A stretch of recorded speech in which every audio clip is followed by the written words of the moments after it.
How are you? I'm good. Good. You good? Yep. Feel good. Awesome. Nice to finally meet you. I'm Altisha. Could you repeat that? Artesia. Artesia. Altisha, yes. Artesia. Okay, I'm saying it right. Yes. Good. So, I was just flowing. I was just going with my cards here. But, I wanted to talk about, because I see your post and it said, the men have been operating on a false standard of wealth and women have been operating on a false standard of beauty. And I wanted to get um, insight into what you meant by that. The reference point to beauty, from my perspective, has been white women for black women. And the reference point to wealth or the reference point to manhood has been white men to black men. So that's what I simply meant by that. Okay. And so, would you say that? How do you feel about? How do you feel about like money? Like, how do you feel about getting money? And do you feel like it's something that is needed? Do you feel like it's something that um, you could do without? Or how do you feel about currency and how we exchange it? I have a love-hate relationship with money, to be honest with you. A love and hate relationship with it because it's definitely needed. And then I feel like just the thought of it goes against our nature.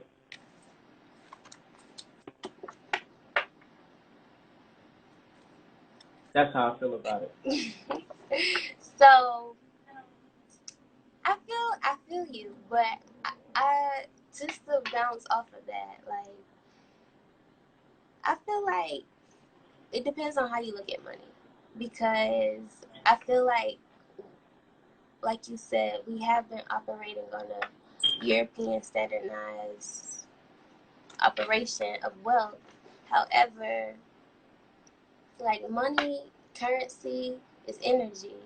It's like the Yeah. way we exchange is basically how we really exchange our energy. Like, for example, like me and you having this conversation, this is an exchange of energy. And like, if you was to look at money, if we were to look at money like that, it would be how it would be, you could get a better understanding of how it should be exchanged, you know?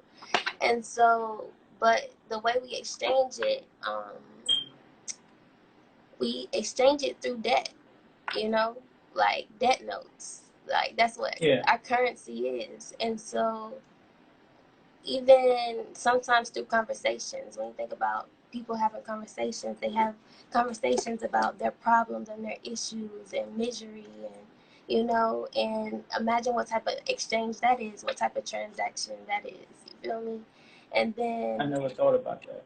you have, you know, someone, even if we like this, a enlightening conversation, like imagine what type of exchange of energy this is and how valuable that is. So I feel as though, like, yes, we have been operating on a European standardized operation of wealth, but it's because we haven't been looking at it from the right perspective, you know. And this is where, you know, self-love comes in too, because if you think about self-love, you know, it's about, or just love, you know what I'm saying? If you think about love, it's the energy that you hold, you know, and not just love, like all the fruits. So like peace, happiness, joy, enlightenment, you know, patience, you know, like these are all valuable things that we hold within our spirit. However, we don't look at those as valuable, and we have placed our value in a debt note, in our sorrows, in our misery. And that's how we've been Yeah, exchanging it. that's exactly how I feel. Yeah, that's how we've been That's exchanging it. exactly how I feel. And so it's like moving from here, from this point, it's like this conversation is the time, from this point, and whoever, hears this, it's like, how do you choose to spend your energy or your money going forward? Like, where are you going to put that? You know, you put it in valuable things that have intrinsic value, things that, you know, always will hold value, whether, it's when we can, and you can even go into material, like things like gold, like that's something that's Hmm. always going to have value. That's like a galactic commodity, you know what I'm saying? Or like even intellectual knowledge, you know what I'm saying? Like your knowledge, Yeah, like what you spend your time on, enlightening yourself on. What do you read? What are your principles? These types of things. That's just how I, feel about that. I agree with all of it. Um, what was I about to say? I think without it, like our root chakra is gonna be in a terrible place without it. Mm. Without money, Yeah, in this society, I think it's gonna hinder us. I think, um, I think, Now the reason, now okay, the reason why I say that, I'm sorry. no, you good. Now the reason why I say that is because we know like the root chakra is associated with stability. So I Because it's honestly feel like associated with what? without stability, The feelings? stability, Stability. Oh, okay, security. Okay, got you. right? Like security and stability as Got you. well. So if we don't actually like secure ourselves, I guess with this depth note, I honestly feel like it's just gonna leave us like in an emotional wreck in some sort of way, You know, or imbalance, like imbalance. yes, yes. But I talked about this earlier last year, and it was around when COVID first came, hit, and it was like everybody was talking about the 5G and all these Mm-hmm. things, and one of the things that I had, one of the downloads that I received was like, are you going to choose 5D or are you going to choose 5G? So it's like, are you going to choose to elevate or are you going to choose to still operate within that root chakra? Because, like, where our true value and our true security is, is like when you begin to get to the heart, you know what I'm saying? Right, that's And true. that's that green that we truly want. That's that love that we truly have. And so I feel as though when it comes to money and when it comes to, exchanging energies, it really does start with where your heart is and how your heart, where your heart lies, where your heart is. How do you treat your heart? How do you treat yourself? Because if I treat myself like shit, I can't expect anybody else to treat me more than that. You know what I mean? I agree with that. I Like, if definitely agree with that. I can't love myself to the capacity that I want love, then how could I expect anybody to do that for me? So we have to start there, number one. And then, on a spiritual level, but then on a physical and with operating within the system, it's like to be operating within a system, you have to have a systematic approach to get out, you know? That's true. And it's just That's true. like, you know, we've been operating, our money system has been operating on a centralized system where our money has a middleman, you feel me? But it's like where Right. we're going and where we're shifting is decentralized. And that's where you get the Bitcoin. That's where you get the Cash Right. App. That's where you get Cryptocurrency. Apple Pay. You feel me? And it's like our currency is going to be as fast as a conversation. It's going to be as fluent as a conversation because literally I can open up my text app and I can send you $5 through a text message thread. That's conversation. Just how that clicked. And it's just like, but it depends on if you're going to choose to shift on how you've been exchanging your energy. Are you going to continue to exchange debt notes? Or are you going to elevate higher and exchange your fruits? Well, how do you spend your time? What do you pay for? How do you spend your time? Are you spending it on creation, or are you spending it on destruction? That's an interesting perspective. Yes. And then, even when we talk about beauty, and we talk about these things about beauty, it's like we definitely, as Black women, have been operating on European standard of beauty. However, it's really was just stolen from us. So it's like it was stolen from us and then sold back to us with a bunch of bullshit on top of it to make it look like it's not ours. And it's like, that's how I feel about it. And it's actually very interesting because I was having this conversation with myself earlier. And it's like, imagine an Eskimo having ice and somebody comes by and they steal the ice and then come back and be like, hey, like, I heard you need some ice. And he like, you know, that look like my ice. Like, you know what I'm saying? Like, Right. you got my Right. shit. And then he got some glitter. Say he got some glitter or something in his pocket. He throw it on the ice like, nah, this new ice. This that new ice. Like, you ain't never had this. And this that new ice. But we got this from way over wherever. And it's like, all right, you settle for the new ice. But it's really all along was your ice. It was your flavor. It was your style that was robbed from you. I feel like you guys been deprived of it. You said what? I said I feel like you guys been deprived of it. Like deprived of your right to explore your inner beauty. Right. I honestly feel like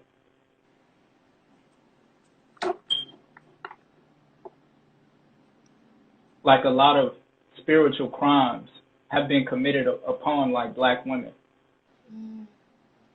or spiritual violations have been committed upon Black women. Like I honestly feel like you guys haven't held like y'all mothers accountable for the crimes that they have committed upon you.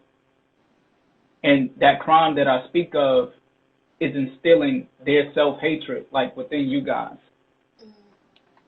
And you guys never like confronted y'all mothers and said, you know, look what you have done to me. You know, or mom, do you remember that time when you said like my hair was nappy, or I was something like that, just something like that. For sure. And I feel like you guys are suffering from that. Like it's like you guys are doing the time for another person's crime, if that makes sense. Mm-hmm. It's like, no, I'm not gonna snitch. I'm not gonna snitch on my mom, so I'm gonna end up doing the time for my mom, which kind of places you guys like in an emotional prison. It's like they took their pain and like fed it to you in a way.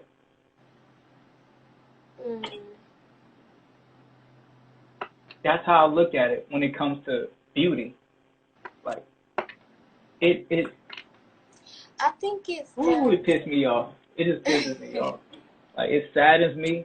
It really does saddens me, because I'm seeing it every single day of my life. Like when I step outside, like it's right in my face, and it's like I can't escape it. I can't escape it. You know what? And like that is interesting because I think it stems from two. Just to add on to what you said.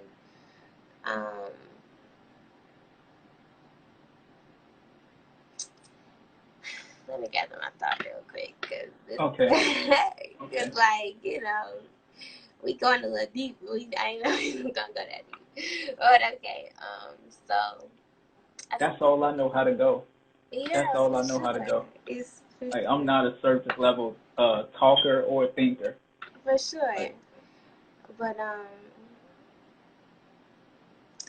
I think it stems from, you know, Black women, or women in general, like we hold a lot of energy within our wombs, and Mm-hmm. so mother to mother, like mother to daughter, mother to mother, mother to daughter, sister to sister, the feminine energy, like our wombs hold the memory. You know what I'm saying?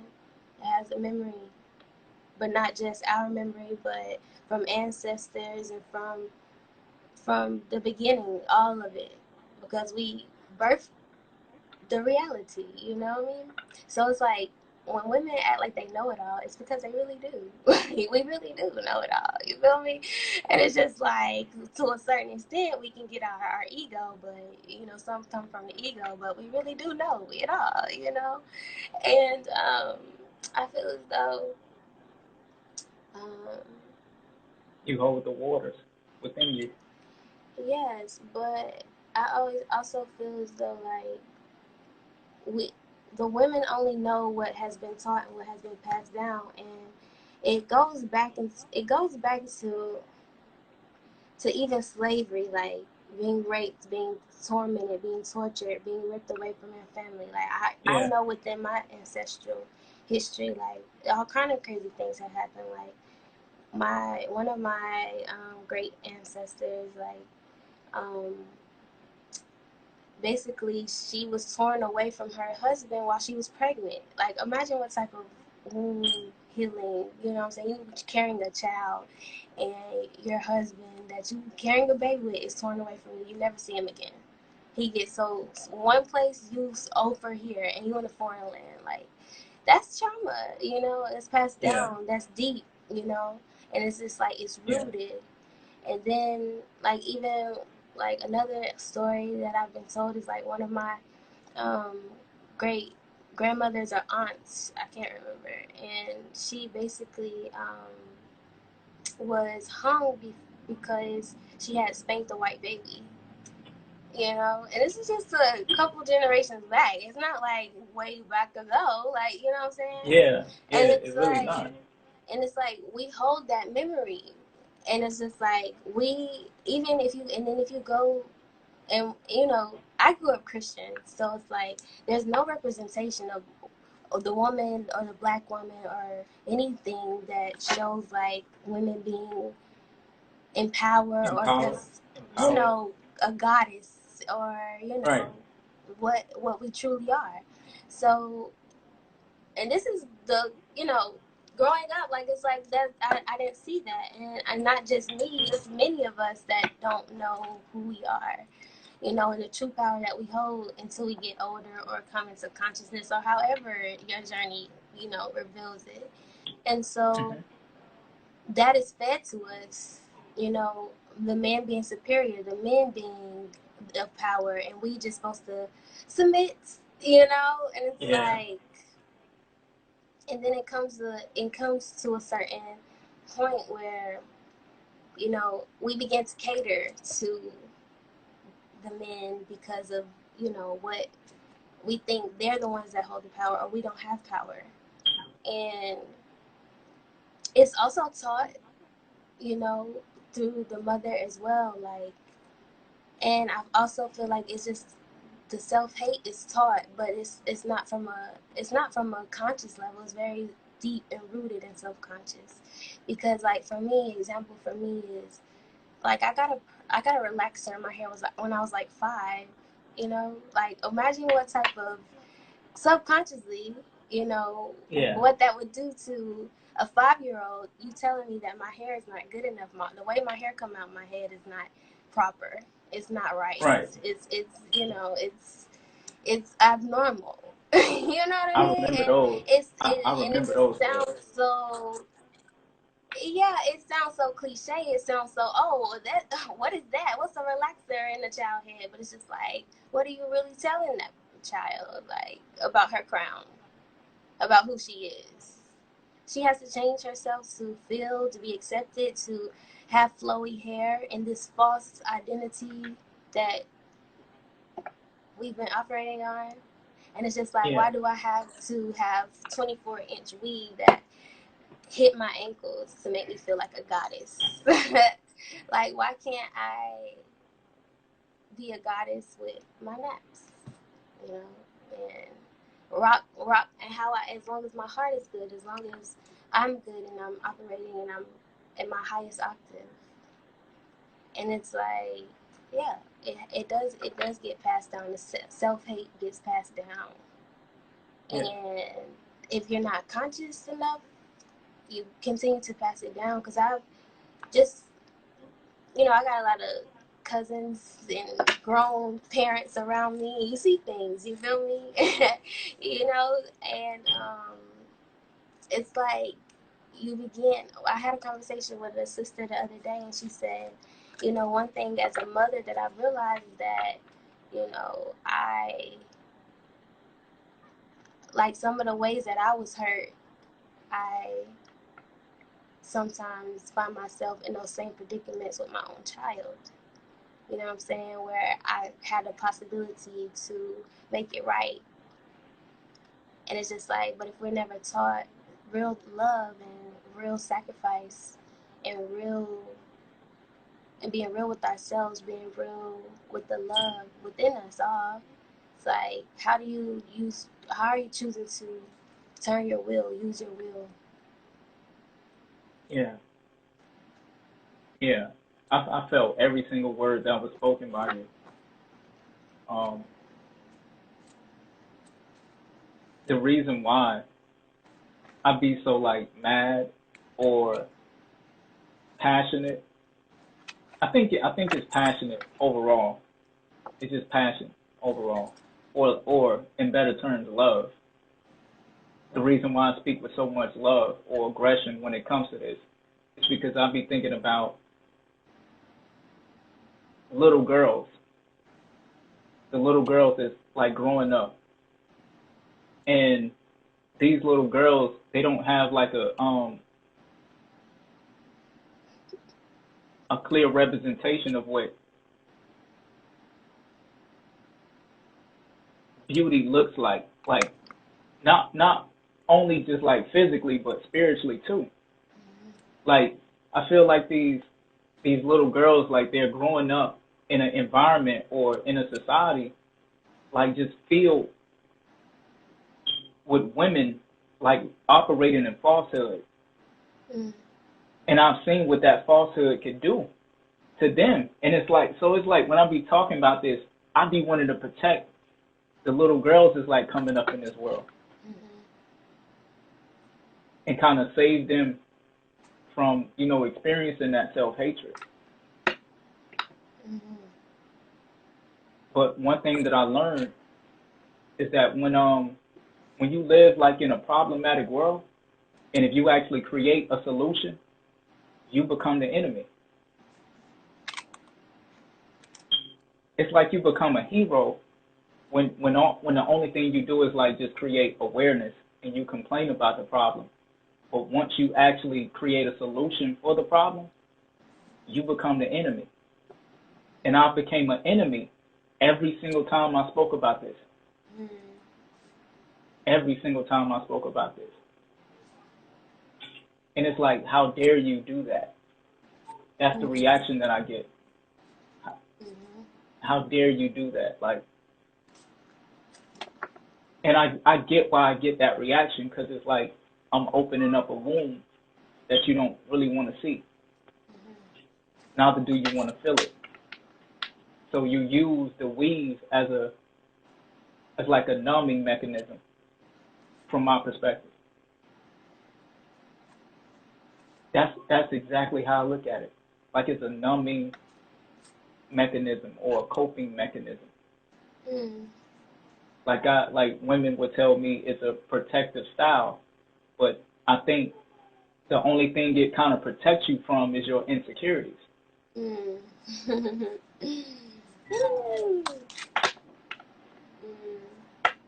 So you're right, it is a protective style, but Right. it's not protecting you from like nature or the environment. For sure. It's protecting you from that pain. Mm. I can second that because I know my hair look like this now, but I used I to love have your hair. I used to I have love everything about it. I appreciate it. I really do. But I used to rock the wigs and the braids and the weave and all that. And honestly, truly, to be 100% real, like I didn't do it for me. I wasn't doing it for me. Like partially for me, partially for my insecurity. You feel me? Of what my crown looked like. I was not proud of my crown. And, you know, I was insecure about my crown because I mean, hey, you know what I'm saying? It it happened to me too. It Yeah, happened to me too. and it's not even just about my crown. It was just like me. I think it was just me internally as well. Like, and your crown as a god or a goddess out here, that's your I guess you say your Antenna. heirloom. Your that's Yeah. like your I guess you say your badge of honor. You feel me? Like that's your crown. Like, I'm Right. royalty. Right. Like this is my crown. And it's just like if I can't even stand and represent myself in my crown, like then what am I standing for? You know? And it's like if I can't represent myself in my natural state of being, how my hair comes out, like what does that truly tell you about me and about how I feel about myself? Because I know women that I've never seen their crown, never seen their crown. I always has a wig, always got a wig. I've never seen her like their crown. I know multiple women, I've never seen their crown. And it's like, imagine energetically what that is doing to you.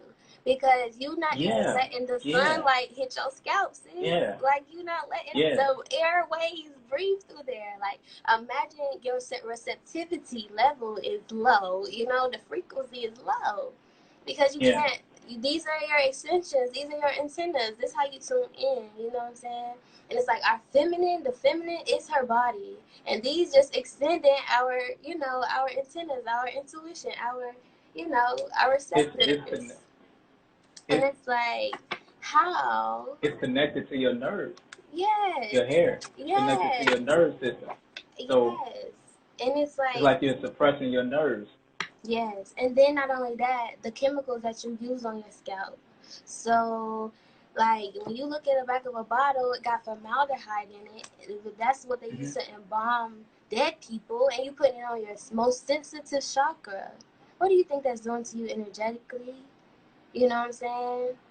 And it's like, these are the things that nobody want to talk about, though, because they, in a tradition, you know what I'm saying? They in what they learned. My mama did this. Yeah, your mama didn't love herself either. I'll be, you know, And not, I'll be what I'm thinking saying? like, Not trying to, um, what I'm saying, be like that. But for real though, you know what I'm saying? yeah. Like mama was lacking in the love department, And Hmm. yeah. I'll be, I just be thinking like where it stems from. Like, I'll be thinking like, I know we was like put on the auction block, right? You said During the what? times we was, I know we was put on the auction blocks. Okay. Like during the time we was held in captivity, Mhm. we was like, we had to look presentable Mm. to like the best uh buyer Mm. when we was actually being sold. Our clothes had to be clean. Like our hair, it Mhm. was straightened. Like the lady's hair was like straightened on the auction block. It wasn't nappy Mhm. at all. So I'm thinking that that's where that stems from too. And I never even Always thought looking about for, that. I trying to never look presentable, never thought about that. because it's like we're trying to sell ourselves to white America.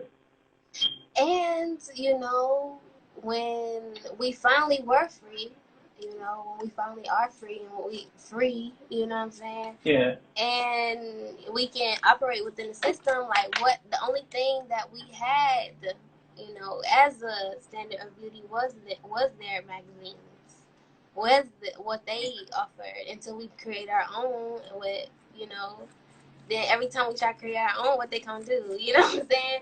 But it's like we've been operating in this system of the way they look at beauty, and it's just like, you know, it's so, like, don't get me wrong, I'm not sitting here and spiting the weave, like, it's just terrible, and you're damned if you don't and damned if you do. Like, Yeah. I'm not sitting here trying to despite anything and when people choose to express themselves, because it is a form of expression as well.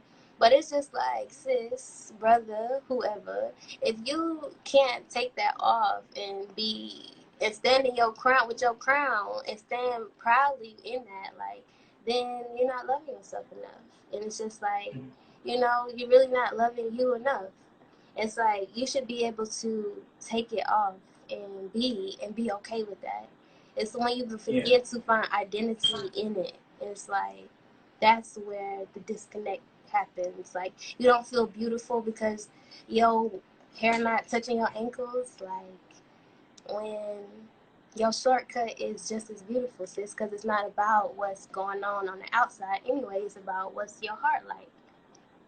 Yeah. And that's the Growing up, true our essence parents. of beauty. Like, that's the true essence of beauty. Like, I've met some beautiful people that was not the most attractive, but I've met some ugly people that was not the most, that was beautiful. Energy though, like, right? you know what I'm saying? And it's just like, it doesn't matter, you know what I'm saying? Because I've always judged people by their heart anyway. Mm-hmm. So it's like, that's the essence of beauty. It doesn't matter what's going on the outside, truly. Growing up, our parents, like, they focus so much on our external appearance. And by focusing so much on our external appearance, it caused us to neglect, our spiritual appearance, how we look internally.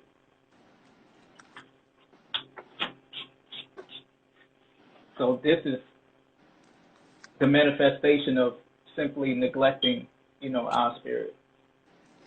That's how I look at it. This is all a manifestation of spiritual neglection.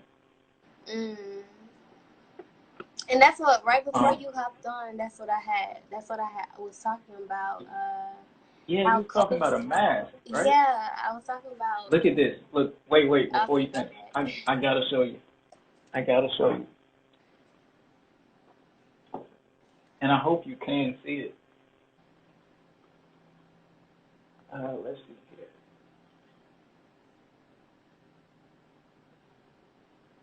I don't know if you can see that. You gotta, what's it say? I can't see it. Can't see it. It says space, what? Space self?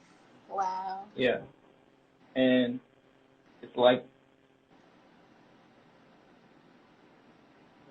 see that, but it's like a mask. Yeah. Like taking off a mask. I see it.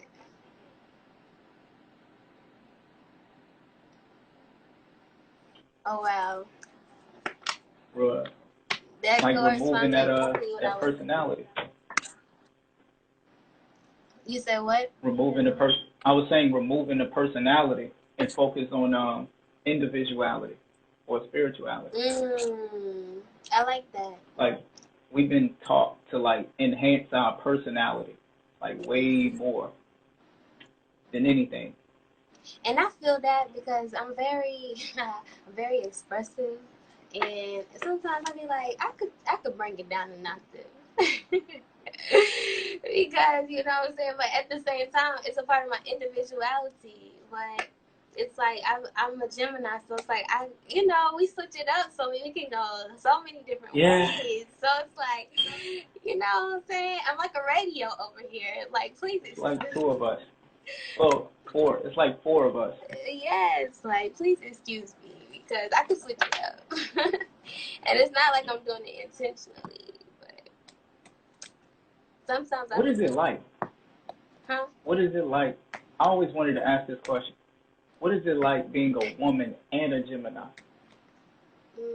What's like being a woman and a Gemini? Well, women are emotional beings, and Geminis are very intellectual. Yeah. So, literally, my thoughts are my emotions are my thoughts. And so, like, when I was not operating on my highest level, I would let my thoughts become my emotions. You feel me? And that was something that I had to like transmute and learn how to, heal and, grow from that. Mhm. And I don't think it's just a Gemini thing. I think it might be a woman thing. You feel me? But being a Gemini, being a woman, it's like I feel like sometimes I could be very masculine, and it's not like like like Yeah. masculine, but like Yeah. I like when it comes to conversation, usually a feminine, like a women that's like very feminine, she kind of laid back in her. She doesn't really lead in conversation, but that's one thing that I do as a feminine Gemini. Like, I will lead a conversation, you feel me? But most, as a feminine, I guess feminine etiquette, it's like you're more supposed to, kind of guess lay back and just Yeah. be more Receptive. receptive. Yeah. Receptive. But I'm like, well, you know what I'm saying? I have this point of view, though. That's really good Right. here. And Right. I'm learning to kind of, be in balance between the two because it can get on overdrive sometimes. So it's like learning how to balance my masculine and my feminine and, rest more in my feminine energy because Um. I'm more balanced. Now, I'm sorry to cut you off. No, you good. I was done. Uh. So I'm always like battling.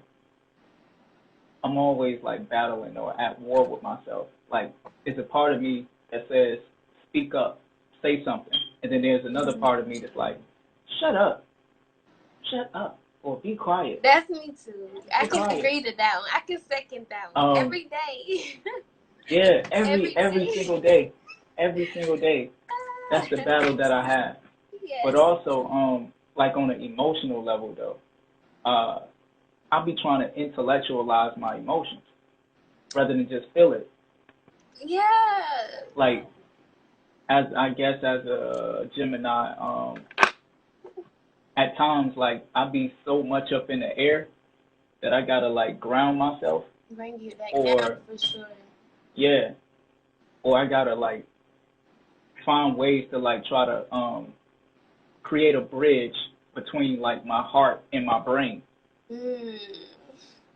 Like they gotta hold hands. I gotta make them hold hands, and it's like at times I don't want them to hold hands. I feel I you. want them to like stay separate. I feel that. And that's So one that's of my what I be going through. revelations is having to mend the two because sometimes I can get very extreme.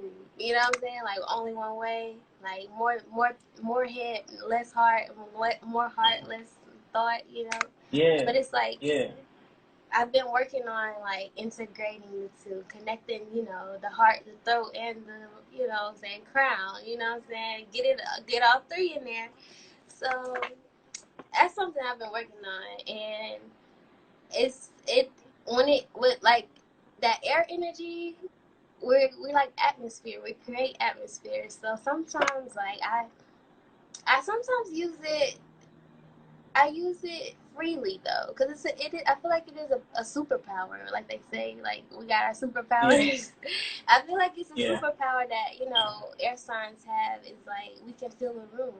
So it's like we not only can fill a room, but we also can fill it with whatever energy we want to.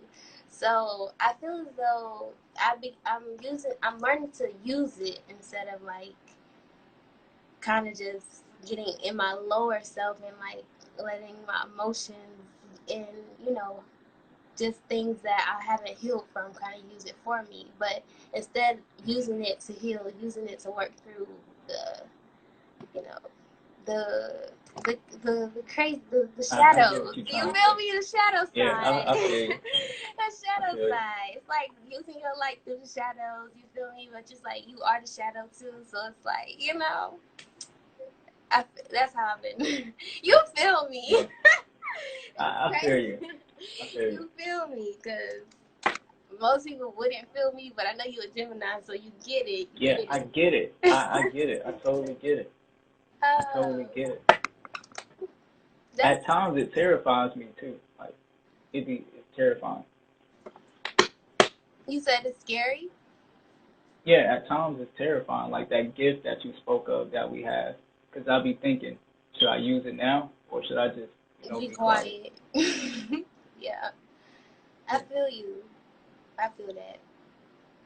Because I think that gift that we have is to like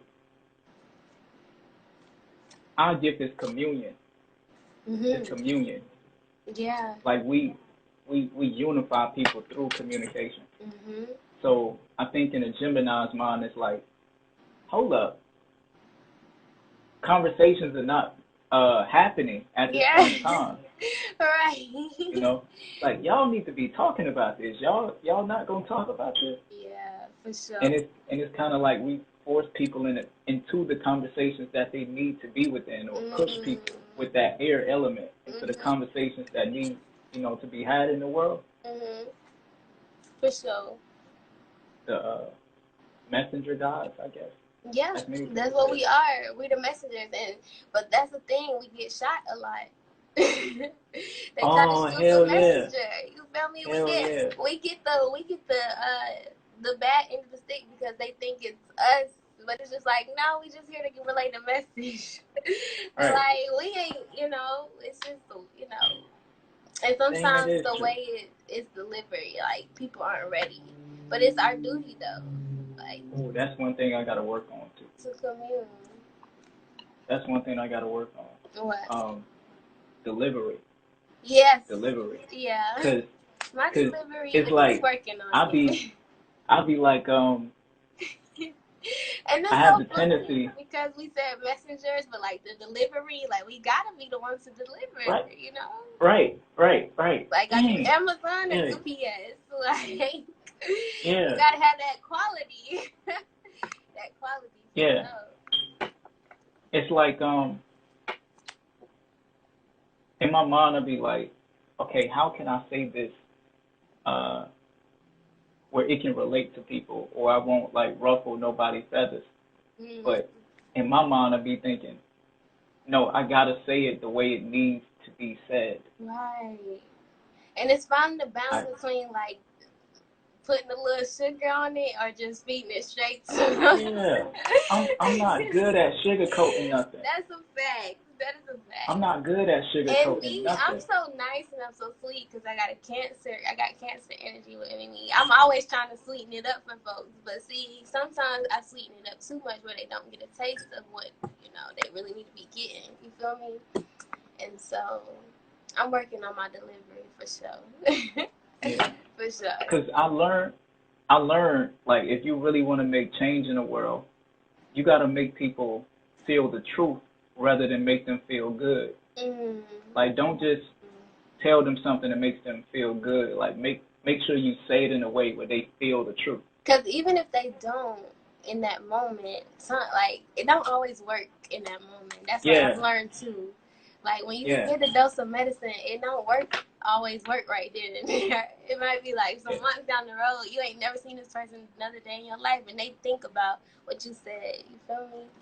It's like, That happens to me a lot too. That yeah. happens to me a lot. Like, man, you remember when you said this? It pissed me off, but now I know what you mean. Mm, Now I know what you mean by that. That it always happened to me. It always happened. yeah. For sure. And it's just like I'm working on my delivery and I'm working on being firm with my delivery as well. Because like sometimes I feel like oh I shouldn't have said it that way. And it's like, nah, you said it. Like you said the way it's supposed to come. That's how it's delivered, like put a stamp on it. You feel me? And Right. that's what I'm working on too. Like just being firm in my truth and how I say it and It's being like like, a all it's right. like a spirit. It's like a Mm-hmm. spirit working through us. It's like a purification, to be honest. Yeah. It's purifying. Hmm. I ain't never look at it that way. But purifying through the commune, you feel me? Through the throat chakra, through the relation, through the conversation. Yeah. And that's real. I never thought about it that way either though. Because when you think about communion in church, it doesn't happen every Sunday. You know what I'm Yeah, that's saying? true. Like, So that's where maybe, when we say we don't know when to use it, like sometimes it is okay to not, you know, commune, you know. Yeah, yeah. And then it's like when I get the message, I feel obligated to share it. It's like, is this for me or is it for everyone else I think it's for too? both. Yeah, But I think yeah, too, we get so excited when we get a download, when we get a message, that we try to go and commune before we've communed with ourselves. You feel me? And it's like, if you can't make it, if you haven't really digested it and made it a part of yourself yet, it's like I'm learning through being patient with myself. It's like before I go commune with others on something, that I receive, or a gem that I got, or kind of just really letting it work with me and me using it and applying it. So then, like, my results also speak for what I'm communing. You feel me? yeah, yeah. Yeah, You're gonna see it in your action. Yeah, yeah, for sure. I see a lot of people And doing that too. like I said, like sometimes communion is not always verbal. Because I've been in a room with someone where we weren't talking, but we was definitely communicating. You know what I'm saying? You And it's just like, behavior, hmm? behavior is a form of Yeah, communication. yeah. Like sometimes it's just our energy alone is communing enough, and that's why sometimes it's like, all right, be quiet. That's that be Yeah, quiet. That I call it my divine yeah. counsel. They be like, be quiet, child. Be You quiet. know how to read a room, right? You know how to like really really read a Oh, room, I don't you? can read a room and I can tell you what you did before you came in the room. Like it be wild. It be wild. Like I can tell who's had relations with each, like who's like related in some type of way or have relations. Like as whatever. I ain't Yeah, here to boast about it, but I'm just saying, like, I can definitely read a room for sure. hmm, most definitely. It's crazy. And what else? What else did I want to speak about?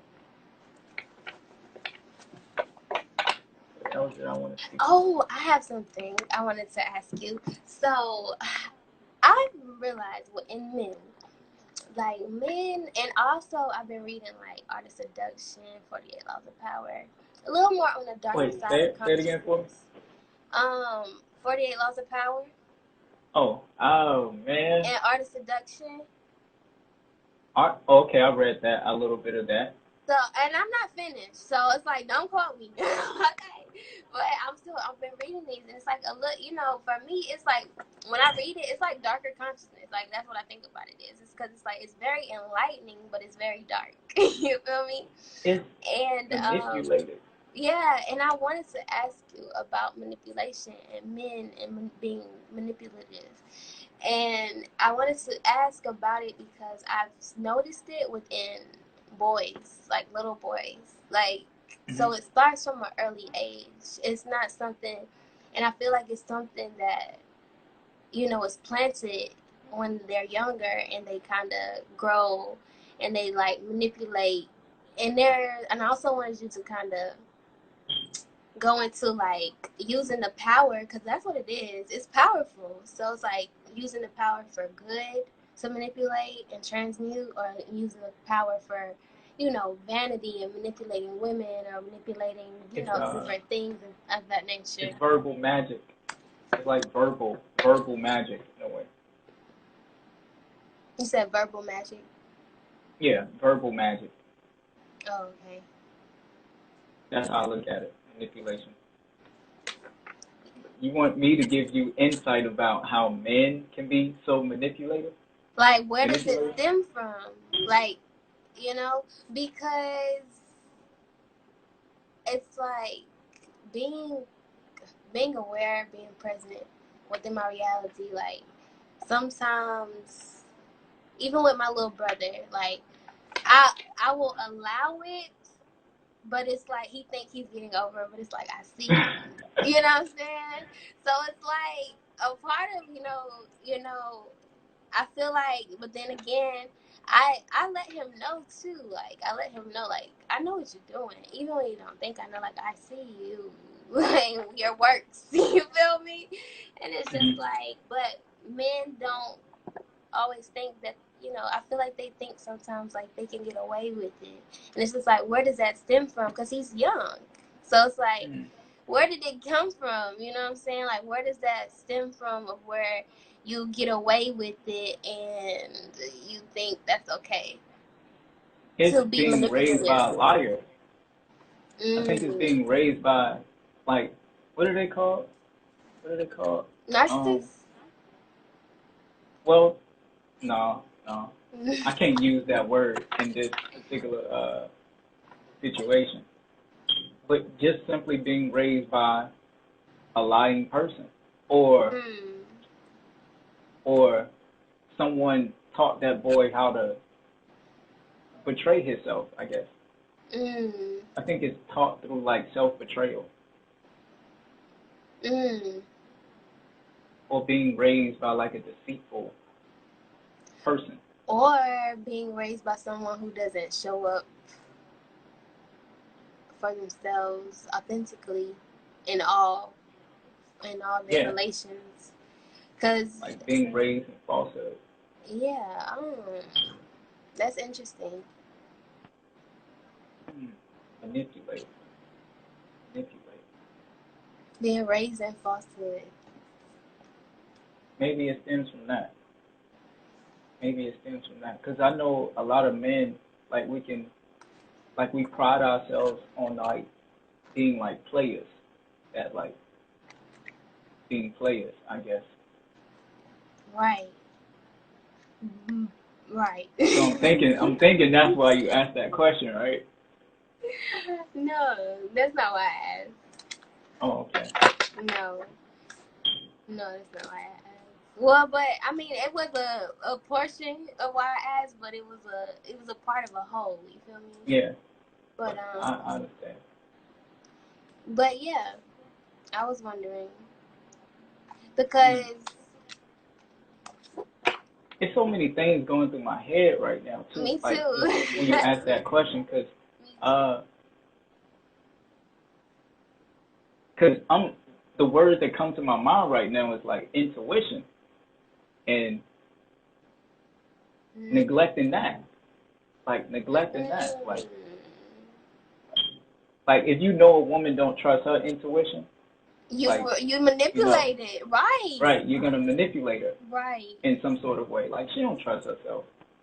And so I'm gonna manipulate her because she don't even trust herself. So I'm gonna do this so I can get away with it because she not even trust herself. Right, I can right, second that as a woman. right. Like I think like cheating in a way.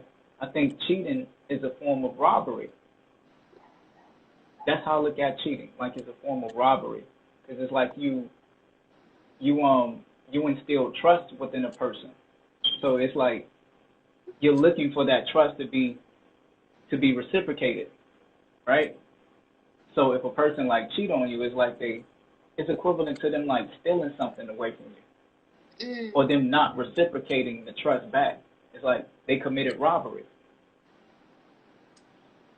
Mm. or like a violation of that A woman's violation. intuition, like like a And crime against that woman's intuition. right. And it's like it's two faults here, like two sides to it. 'Cause it's like you got the man who knows the woman's not trusting her intuition, so he chooses to manipulate that. But then you got the dog outside barking, and then you got the woman who is not trusting her intuition, and she knows she's not trusting her intuition, and she's not operating within her power because that is our, our Oh yeah, gym. That's oh that's yeah, us. That's our body. That's we are our intuition. We embody that. You feel me? And it's like giving up our power. So it's like two faults at the same time. Like I'm giving up my power and you manipulating me. I look at the intuition as equivalent to a spirit guide. Mm-hmm. That's how I look at the intuition, like it's a spirit guide. Because the word intuition, like the etymology of that word, it means watch guard. That's what intuition means. It means watch guard. So your intuition, it watches over you, but it also guards and protects your spirit too. Mm.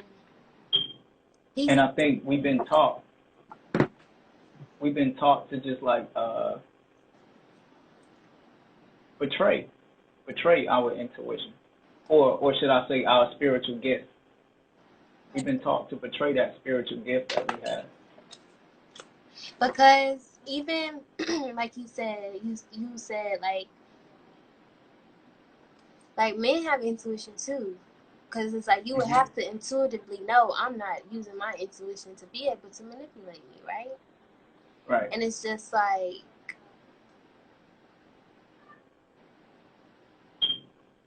honestly, we haven't been taught to be righteous to I was each about other. to say we We just both haven't. haven't been taught how to use it right.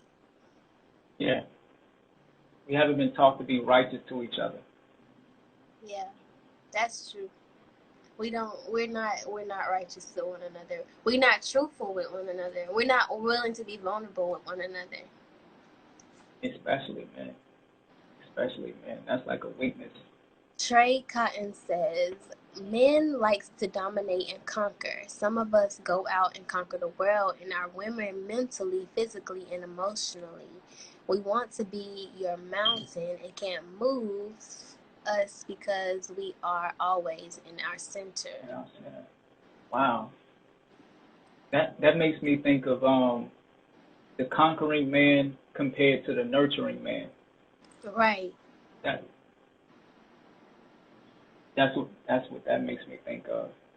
Being a conqueror versus being the nurturing man. And it's like, I feel like that's where the man is disconnected from the feminine, because they hold, men, even though you're a man, you hold feminine energy, but we, just the society that we've been operating in, it disconnects you from your femininity as if it's weak. Right. And then you look at Right. your woman as if she's weak. And then Right. you feel like, oh, since something is weak, then I must be the one to be the Okay, one. now we're getting somewhere. We're getting somewhere now. You feel Now me? we're finding an answer to your question now. Right. We're finding an answer to your question. Because as men, we're taught to abuse our feminine nature, right? Mm-hmm. And perceive it as something weak. And then the intuition is a part of like feminine nature. Mm-hmm. So now we're getting somewhere. Okay. Right. And then you abusing your feminine nature, your intuition, and then you feel as though it's something weak. So as a conqueror, like he says, or a dominator, you want to be the controller of that. But it's just like, how strong are you if you are controlling something weak? You know? Wow. Like, how strong are you really? You know? Yeah. I fight you with one hand behind my back. Put them up. Put them up. Hey, where do you get that from? It's like, you really a coward. You a cowardly lion. You know? Oh, that's where you got that from. It's like, why you gotta manipulate? Why we have to manipulate each other? Because we really do manipulate each other too, because the woman knows that, you know. You guys just know. We know. You guys just know. Like, it's hard to lie to you guys.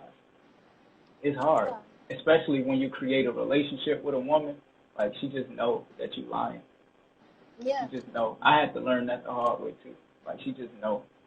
Like, it's just and something. We know, but we neglect it so you could stay. A lot of, you see, what I see is a lot of women, like, they mistake their intuition for their paranoia. Mm. That's what I see a lot. You know what I also see too?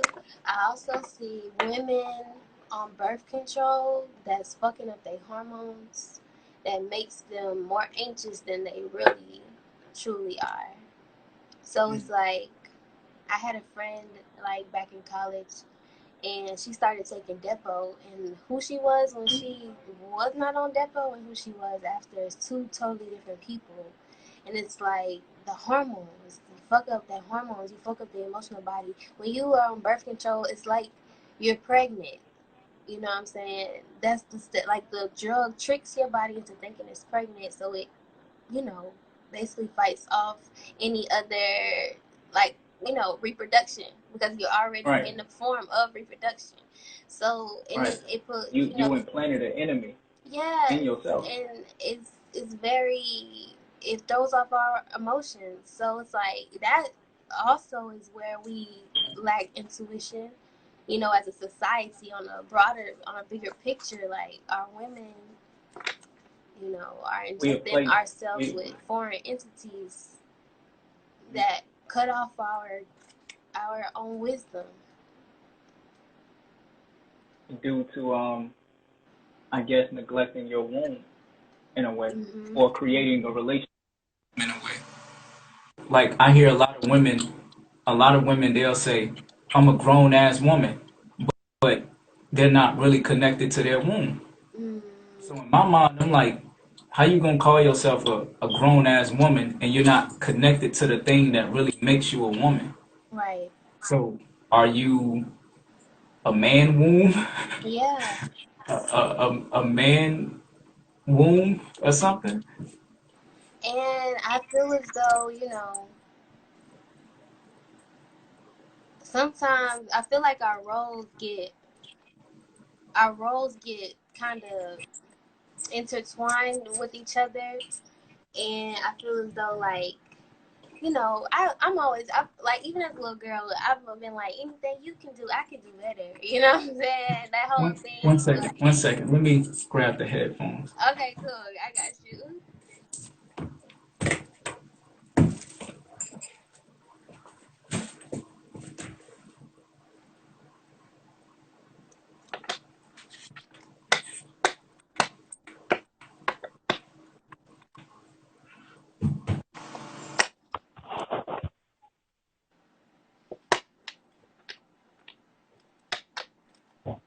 Okay, can you hear me? Good. Can you hear me? Oh, you said what? Can you hear me? Oh, yeah, I can hear you. Great. Great. He said, as a conqueror, he meant showing up as the best version of yourself as a man to your woman, because you are totally in your masculine and she will be 100% in her feminine energy. But see, that's not always the case, because if a woman is not in tune with her feminine energy and you are in tune with your masculine energy, it's like sometimes, when it comes, like, when it's like that, like, for example, I've came into contact with masculine men, but I wasn't operating in my feminine. I was operating, I almost took it as a challenge. You feel me? Like, the Oh, masculine wow. within me, like, wasn't balanced. So it's like I took it as a challenge, like, oh yeah, like a competition. And it's like, I Yeah, feel this is competitive. where bringing my point full circle before you left, but it's just like, you know, um, I feel like somewhere along the line we stopped being side by side and using each other as assistants and knowing our roles, and we started looking at each other as competition. It's like, instead of Yeah, looking at, I'm the receiver and you the quarterback, wide receiver and you the quarterback, you feel me? We started looking at defense and offense, like we haven't been looking at each other as we're on the same team. You feel me? And I feel as though that's where, you know we kind of got yeah. disconnected, We've because been now you defined. manipulating me, not knowing that I'm on your team. Like, that's the power of manipulation. Business wise, that's gem. You feel me? Yeah, Like, yeah, it's good negotiation tool. It's a good, to get what you want in the name of business. But when it comes to your relations, and even when it comes to your woman, it's like, you know how are you showing up for her? And then for the woman, it's like, how are you showing up for yourself and your intuition, and not letting a man try to manipulate you or letting him manipulate you, because honestly, truly, it starts with us as women. You know what I'm saying? We're the mothers. You know what I'm saying? We birth y'all. You know what I'm saying? Right. So it's like what we put up with. Cause see, it's a lot of mothers that let their sons get away with that shit. Cause it's a mama's blessed mama boy. Well, mama Oh boy gonna yeah. grow up to be a manipulator if you keep letting him get away with that slick ass shit you keep trying to pull. You Right. feel me? And then you got, girlfriend that's like, oh my gosh, don't leave. I want you here. Like, nah, leave him. You know what I'm saying? He's not treating you right, sis. He's manipulating you. He's not treating you like the queen or the goddess that you are. Y'all not co-create together. He's, using your jewels for his own gain. So it's like somewhere somebody gotta draw the line. You feel me? And I say we Absolutely. both do. We both have to begin to operate in our godly energy. See, when a man steps into a woman's life, he helps You're a connect. little it's a little distorted. Okay.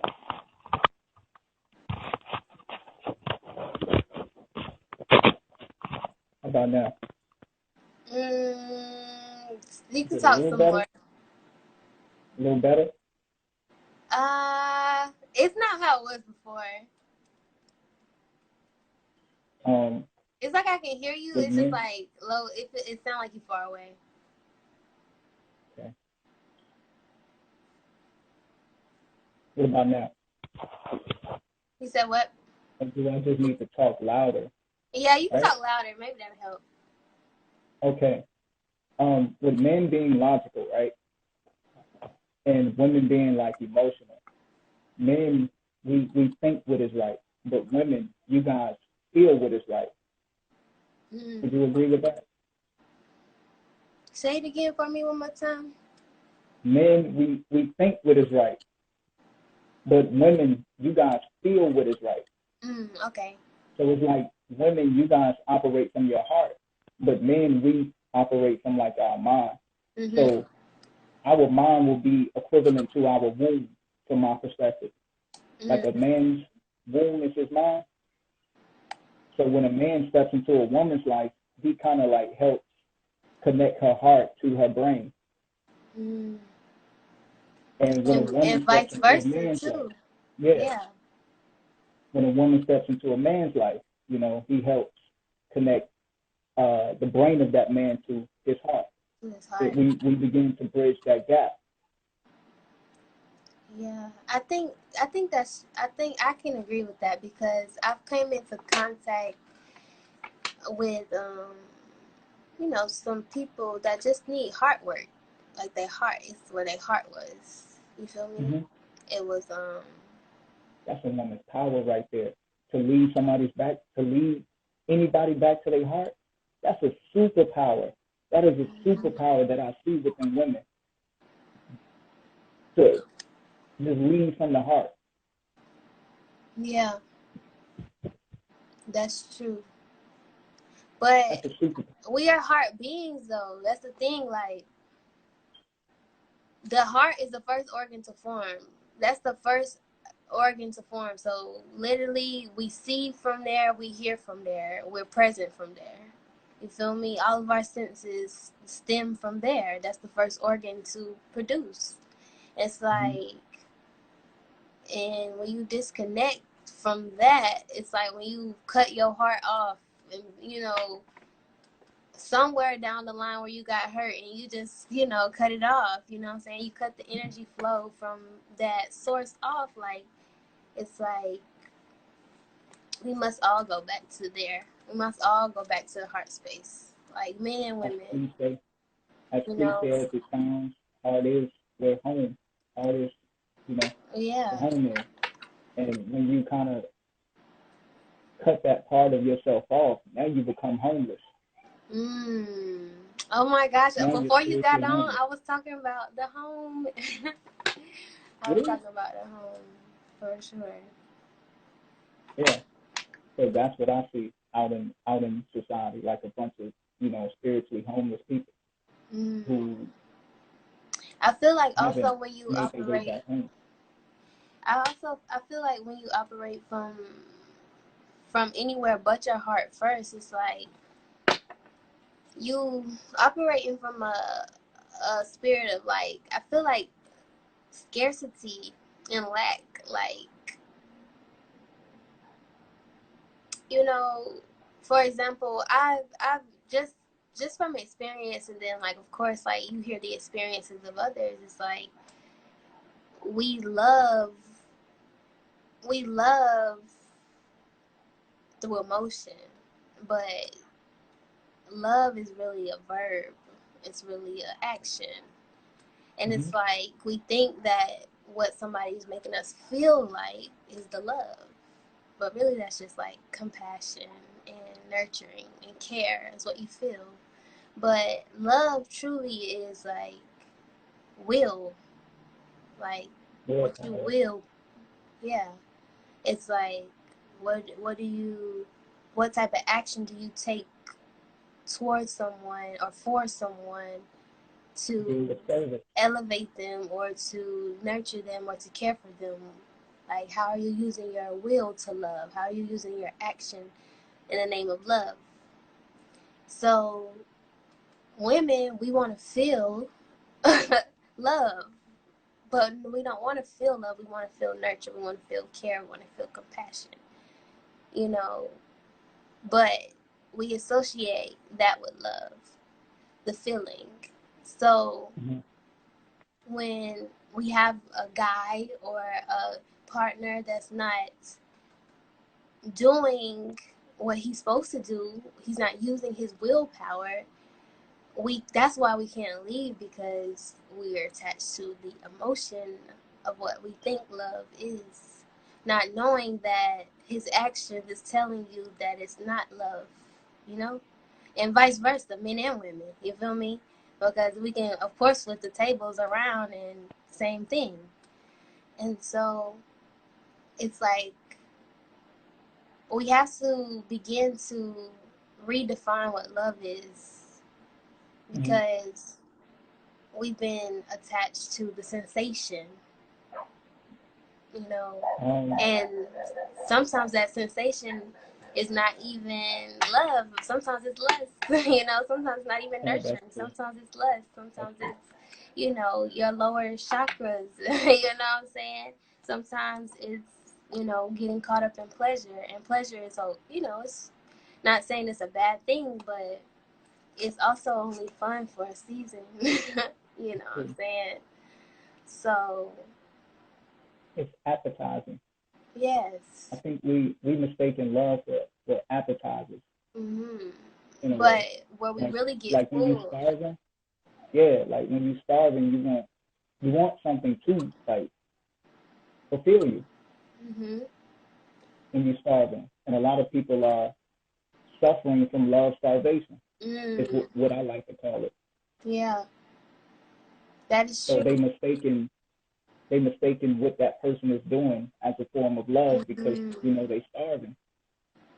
And they starving, they really depriving themselves of love. Because it's like, if we think back to what we were saying earlier, if we think about love or energy itself as how we think about money, like if I'm empty or say I'm full, and somebody comes along and they're empty, and I'm, you know what I'm saying, I'm like, hey, I got something I could give you, like I can make you full, and you know, and you take your cup and you just dump it in their cup, and now you fulfilled this person, but what did you do? You neglected yourself. You not, now you're empty, you know what I'm saying? And it's just like, instead of filling yourself back up, what do people try to do? They still try to pour what the little bit they get back into another cup. You feel me? And it's just like, and keep wondering That's a why they're fact. empty.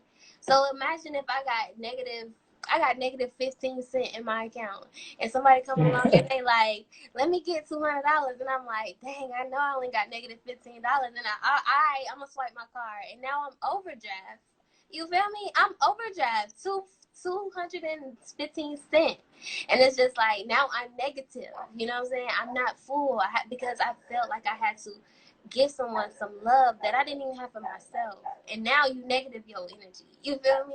So it's like, you really do, when you think about money, when you think about energy, it's like you really do have to fulfill and give and fill up your bank account, fill up your love, fill up your cup before you really can give to another.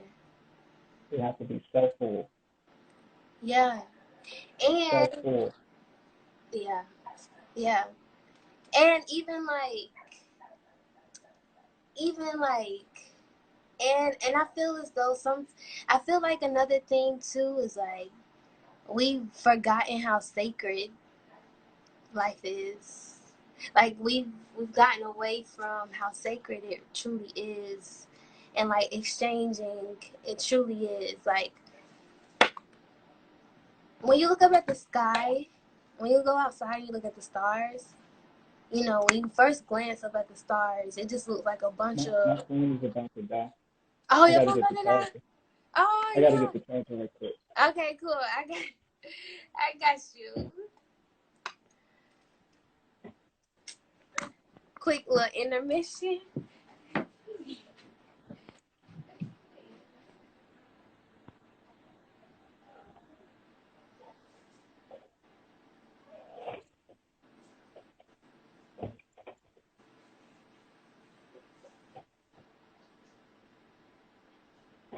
Okay.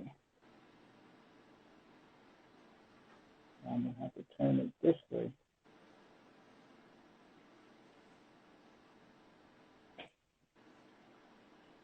There we go. Okay, I'm back if you can hear me.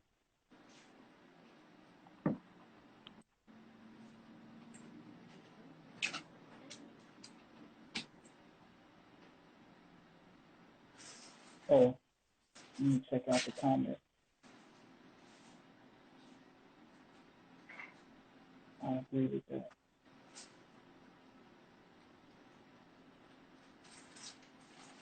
No,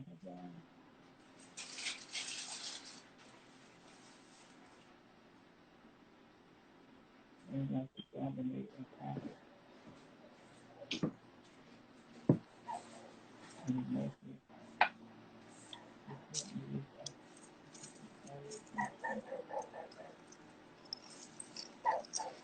oh, that is beautifully said. I love that.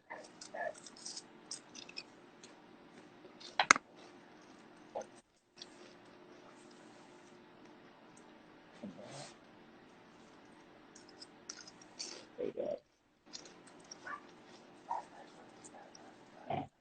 Nope. I'm gonna stay home.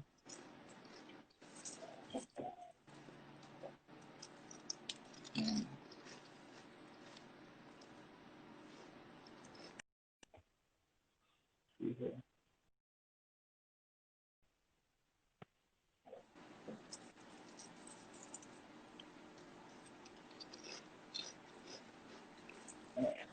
There we go. Now, where did we leave off? I forgot where we left off. Oh, so I was just saying, like, when you look up at the sky, like at night, and you look up at the stars, and when you first look up, I've realized, when you first look up at the stars, it looks like just a random distribution of stars. It just looks like random. Mm-hmm. But when you stare at it for a while, you begin to see the patterns in the stars. You begin to see a line. You begin to see, like, at least for me, this is the way my eyes work. I begin to see the patterns. You begin to see the lines. You begin to see the constellations and how it's all connected. And I feel like as individuals, as light beams and light holders, because where we hold our light is in our heart. Like, you know what I'm saying? And, well, it's really our willpower, which is our solar plexus, but then we send that energy up into our heart, which really is where it all truly lies. And so, we being lights, we being stars, we being gods, sons, whatever you want to call it, it's like you we've taken away the sacredness of how connected we all truly are. Even just going to the grocery store and the strangers in the grocery store, like some way, somehow, it's all connected. And it's not saying that, you know what I'm saying, that's your soul family in the grocery Yeah. store. But some way, somehow, the way y'all cross paths in a particular space and time, something was needed, both of y'all, that y'all needed within that space and time. Both of you. Even if you're That both is not true. conscious of what is needed. That is true. Because if you do go to the grocery store, chances are it's like you guys are on that same frequency because you're hungry, right? You said what? If you go to the grocery store, chances are you and the same people that's in the grocery store is like on the same frequency in a way because you went to the grocery store because you was hungry. Or needed something. Yeah, yeah. Mm-hmm. Like you spoke about the light, and while you was talking, um, it started to make me think like, okay, we we we have like fallen in love like with the darkness, I guess, more than the light, Mm. or we have found comfort in our darkness more than our light. Mm. Mm. That's what I was thinking, like when you were speaking. Mm. And when we talk about darkness, it's two different. It's two different darkness. It's like one Creation. stimulated darkness, the evil, like oh, spooky booky, hocus pocus. You know what I'm Yeah. saying? But then it's the sacred darkness. You know what I'm saying? The sacred darkness is where your healing really lies. You know, the sacred darkness where it might hurt a little, but it's gonna feel good after. You know what I'm saying? The sacred darkness Oh where yeah. you go and plant the seeds, and you gotta go sit for a while. You know what I'm saying? To get your download, to get your wisdom, to get your connection, to find your flow, whatever you need, it's the source. Where you gotta go plug in, where you gotta go tune in, where you gotta go tap in. It's two different darkness. You know what I'm saying? So we have been operating on a simulated darkness. And it's like getting past the like you said, surface level. That surface level hocus pocus boogie boogie, Yeah. and getting deep into your darkness. You feel me? Into your source of where your true power lies. It's where creation began Right. in the darkness. Like the woman's womb, the Right. feminine. So Right. feminine, getting tuned in her feminine, and then being able to awaken the masculine. Because honestly, truly, every seed that is brought like into like every embryo starts as a female. It's when over time it develops into a male. So we all Mm-hmm. come from feminine. So it's Mm-hmm. like it's up to us as feminine to get in tune with our essence of nature so we can bring everyone back to source. And then Oh, yeah. men being vulnerable enough to step into their feminine nature and get in tune with their nurturing side as well, so they're not harming us and they're being our true protectors. Because men operating on this, oh, I gotta protect the black woman, oh, we gonna strap up, we gonna protect the black woman, blah blah blah, we protecting the black family. But it's like, I need more than physical protection. You know what I'm saying? Right. And honestly, truly, Right. if I'm walking the path that I'm walking on, I'm not really too much worried about physical protection. I'm good. I need you to protect me psychologically, you know what I'm saying? Spiritually, emotionally, you know what I'm saying? My Right. mental, you know, like, it's the being same able to thing have with these conversations and, you know, within my relations, and me being to open up space and be vulnerable so we both can learn and heal. Like, that's what I need. That's the type of protection I need. I need those safe spaces. That's what I need. We need is safe hmm spaces to be real with each other sacredly and not operating from ego, but being able to finally shed off that old way of showing up for each other, old So way you of don't only lack. need to be protected. You don't only need to be protected physically, but you need to be protected emotionally um, as well. Right. Like men, we have to become not only a safe haven physically, but we have to become a safe haven emotionally for our Right. women too. And it's like, And now that you speak about that, it just opened up my mind like so much because we don't feel emotionally safe around each other. mm-hmm, Yeah, mm-hmm, and I see it a lot. I see it a lot online. Like protect black women. Like I see that everywhere mm-hmm. online. But I don't But it's, see like emotional protection being emphasized the way you just put it enough. mm-hmm, So I'm glad you just like sparked that within me. yep, yep. And really, that's what we needed the most. Oh, absolutely, absolutely, That's what we need the absolutely. most. Like, and sometimes, like, guys, real macho, what's the word? What's it called? Alpha males. Uh, Um, Alpha, uh, they get so caught up in, you know, aggression. the false masculine, because it's like masculine is that, but like, it's not all It's that. it's it's that, but when it is needed, Right. That's when it is right. needed, When it's needed, like and I feel as though, but your true strength lies in really how emotionally intelligent you are. Because when you gotta do I'm stronger and I'm bigger and I'm a god. I'm bigger, I'm stronger than you, I'm smarter than you, I got more money than you. That's you operating from an emotional level of where you're lacking, probably, most likely, more than likely, because you have to make up for that. So it's like, yeah, it is like an compensant, like you know what I'm trying to say. you said what? Compensation, overly like trying to compensate.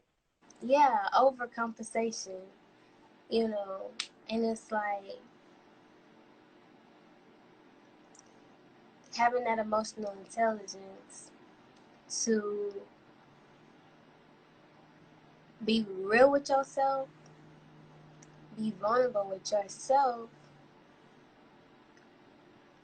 both of us, men and women, but then when we come together, being able to do that together as well, because That's what. That's that's when where all it my really fears like counts. decrease. You said My what? fears begin to decrease. Like when my capabilities of being vulnerable begin to increase, like my fears just start decreasing. Mm. So you get rid of a lot of your fears, like when you become more open or vulnerable. Mm-hmm. Like men, we got to find the strength in our softness, from my perspective. And you know why? Because being real with yourself and being real with your weakness is a strength. Because when you know your weakness, nobody else can use that Right, against you. right. So that's where I'm coming from with it, because it's just like, if nobody can, if you have sat with yourself enough to know your weakness, then it makes you strong. And it's just like that, if we all could operate from there, like, I feel like that's where we could begin, you know is being real with our emotions, being real with ourselves, and taking accountability. I agree with all of that. I agree with all of that. Yeah, it's been real. This has Oh been yeah, real. oh yeah. I didn't think we was gonna get like that deep. It's been real. So you do tarot card reading? I don't do tarot card readings for anyone but myself, but sometimes I do them for fun for other people. And I express for fun because, I use it like that. You know what I'm saying? Like, some people get so caught up in, ooh, a fortune, or you gonna predict something. It's just like, no, I'm Yeah. just gonna read, what I see and what spirit tells me. And it's just like, you take what resonates, you take what don't. And it's like, I use it for building, and I use it to kind of help me tell my story.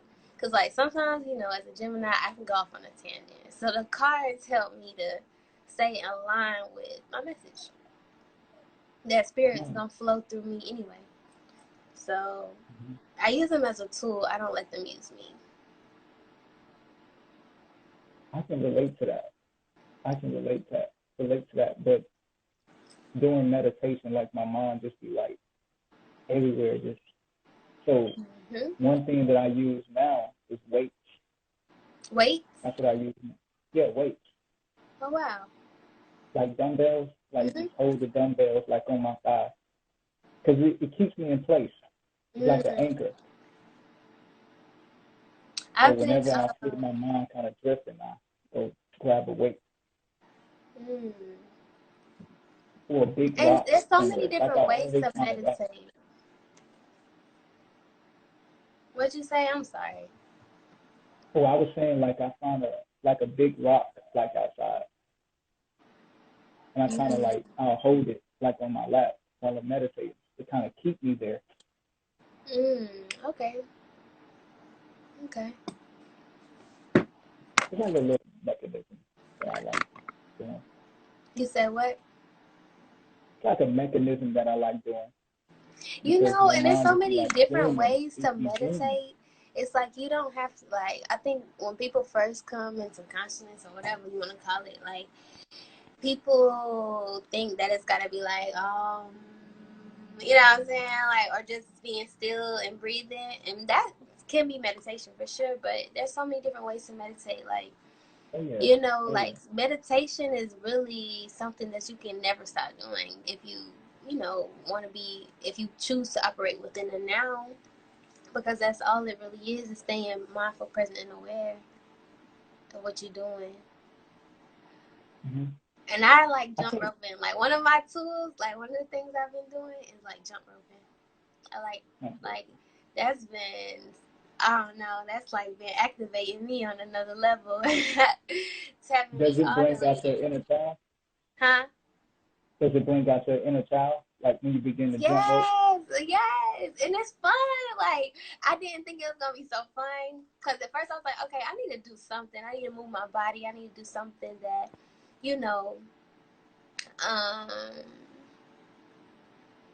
I need to do something that moves my body, that makes me feel good, but not makes it feel like an obligation. And so I started to jump rope, and I was like, this is actually really fun. So it's been fun. Doing that more. Yes, it's been fun. Okay, creative knowledge, me, equals meditation, is tailored to the human. Tailored to the human.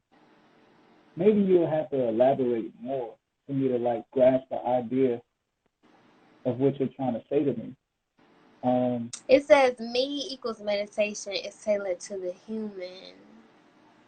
I guess being in tune with yourself. I know our body, it benefits off of movement, but our mind benefits off stillness.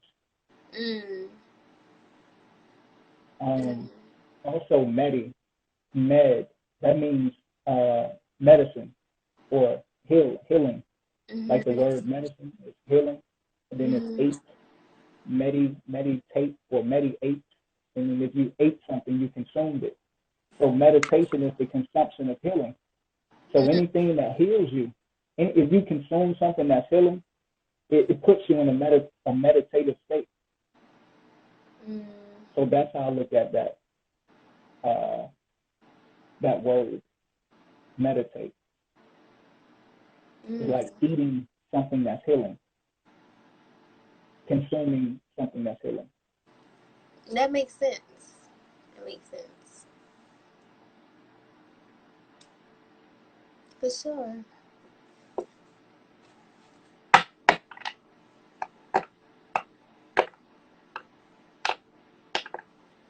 Well, did you have anything that you wanted to ask me?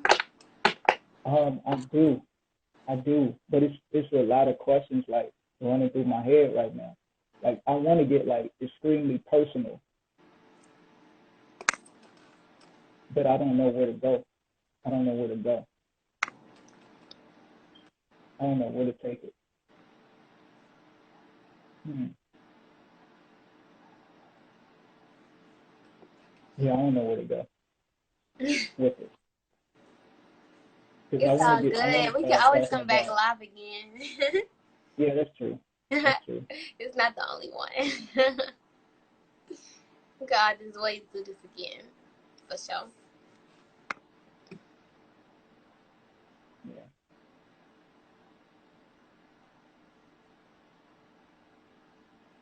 Did I skip any more comments?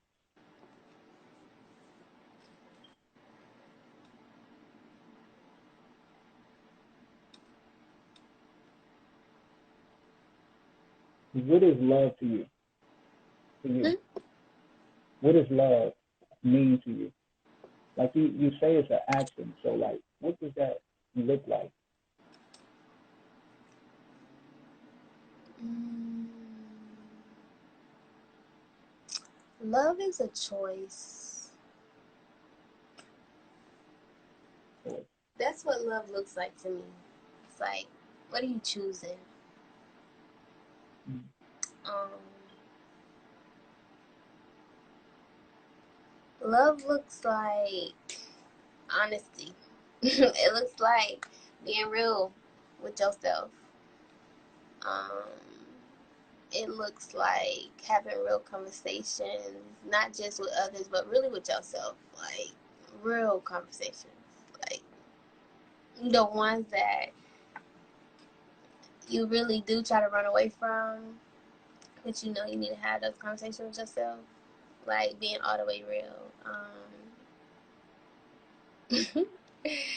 Like I'm not gonna go there, but love is love is like acceptance. You feel me? Like how I just accepted that I was not gonna go there, and then accepting moving forward from there. You feel me? Love is Yeah. accepting the path that you choose. You feel me? And love is, you know, I feel like love is joy, is peace, and it's happy, it's fulfilling, but it also can be pain. It also can be healing. It also can hurt a little. It also can, you know, whoop you a little bit, whoop you into shape. You feel me? Mm-hmm. Um, you gonna get your lesson with love. You feel me? Like, if love ain't won, you still ain't learned a lesson. You feel me? Love is the lesson. But it's like, is that all you need though? Mm, Because I be I feeling don't like, think love is all we need, though. I feel like love is the source, and then branches out from there. It's like having a tree and then having yeah, branches. Like love is the trunk, yeah, and then you have love is the other like the fruit. things. They have the roots. You got the branches. You got the fruit. You feel me? But love is Yeah, like that one thing that it's in everything, but it's still the source. You feel me? So it's like it's in everything, but it's not everything. Now, when people get to talk about love, I always picture a womb. You always picture what? A womb. A woman. Mm. Yep. Like a womb, like the womb of a woman. And being in the inside of it too. Mm. Every And single time when somebody talks about love, like that's the picture that pops up in my head, or an image that pops up in my head, like being inside of a woman's womb, mm. because it's a place of nurturing, place of nurture. So to me, love is like deeply rooted in nurture, like helping somebody grow, helping somebody develop. That's what like love is to me. And when you look at the placenta or the sac of the, the womb or Yeah, the it's in the sac that form the of a one tree. that the baby comes out of, it's a tree. It's a tree. The fruit. So the baby will be considered the fruit, right? I think so. Yeah, I think so. yeah. The And baby it's will be like, considered like the fruit. love is. I feel like love is. So I asked somebody what love was before, and they told me love was a duty, but I don't like that word. I don't like the word duty because it feels like an obligation. I feel like love is. I'm sorry, it's the way you're saying it. Like I'm for real though. Like, I don't hear the T. Like I don't hear the T in that word. I just hear duty. Like never mind. oh. But for real, like, love is not a duty. Well, I don't like the word duty. It's an Because act of service, right? it feels like an obligation. I don't feel like love should be an obligation. I feel like love should be something that you, something that comes from a deeper source of just need and want. It comes from something else. Like it comes from, again, bring us back to will. Like what you want, what you create. You know, it's like what type of picture, what type of masterpiece are you sculpting? What are you, from that love? So an act of service. That's how I Not look an at act love. of Like it's an act of service. service. It's more so. Or being, just simply being. I feel like it's the work, like the work of a human, like Mm. our work. It's a part of our works, like something we came down here to do. Is love, and find it, and lose it, and then find it again, and then learn from it, and then hurt from it, and then heal from it, and then hold it. It's like our work. It's it's we came to earth for something. And I like one of the things that I've heard, just like, through spiritual, elders and things like that, like spirits want bodies. Like these bodies that we have are golden, they're valuable to another spirit. It's just like people want, I mean, not people, but spirits be wanting this experience of a human. Mm-hmm. And it's like this experience of love, this experience of emotion and feeling and compassion and care and joy and sadness, the emotion of it all. Like, like what other spirit or entity do you know that, you know, I ain't never thought about it that way. operates from a bodily embodiment of love? They might operate on an octave of love, but not from a body physical. We're like a physical manifestation of love. Like when baby is made, what do they say? We making love, you know. So if it's done Mm. right, we're made from love. If you So ask as me a who I am, soul, when we come into this body, what we choose, our parents, we choose to come here, right? It's because we choose love. Mm. We're choosing love. So that's why I say love is a choice. And you Yeah. get the will, you get free will, right? So you get the free will to love or to not love. And you get to reap what seeds you sow. So with that, you know what I'm saying, with that willpower. Now, coming up, like growing up, how can I word this question for you? How can I word this question? Well, maybe I just have to say it this way. Growing up, like my idea of love became like sacrifice. So if I was like sacrificing myself, then I was loving you. That became like my idea of love, like growing up. And it goes back to the conversation that we was talking about how we're being selfish or love starvation. But also growing up, love to me, I kind of looked at it like it was like it was transactional. I looked at it like it was like a business, like you know how people do business, like the exchange of energy. So it's like that's how I looked at love, like growing up, like it was like transactional, like like like it was like equivalent to like paying for something and then you getting something back in return. So I remember like as a child, like if I was like showing love, I'll be expecting it back from others. And then I get mad when I don't get it back. That's been one of my biggest lessons, is being able to give love and then being able to okay when I don't get my return.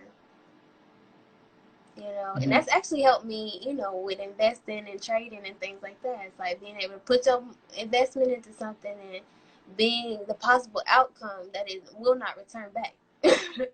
Like none in void. None in void. What they call none in void. Like it's void. It went void. It just it's lost in the ether. You feel me? But, you know, one thing that I also realized too is like we think it doesn't come back though, but it does. We just don't. It doesn't come back the way we want it to. So I could give you love, but if you don't give it back to me, well, that's, you know, something I got to deal with within myself, because like I'm expecting, that's me, you know, living that expectation and expecting somebody to give the love that I want back to me. But one thing I realized is like love doesn't go void. You know, I'm kind of going back on my word here, but it's like love doesn't go void, because even if you don't get it back the way you think you want it back, it comes back. It's just in another like form. As long as you're receptive to it coming back, because the love that I gave to other people and I didn't receive it back, the lesson that I got back from it was that I need to give the love to myself. So it came back. Yeah. It just didn't come back. But it was just like it was in the form of a lesson. It just came back in the form of a lesson to teach you. Right. To go back inward. And see, that's the lesson of love. That's the work. You feel me? That's what we come here for. Like, it's a lesson of love, for a lesson of love.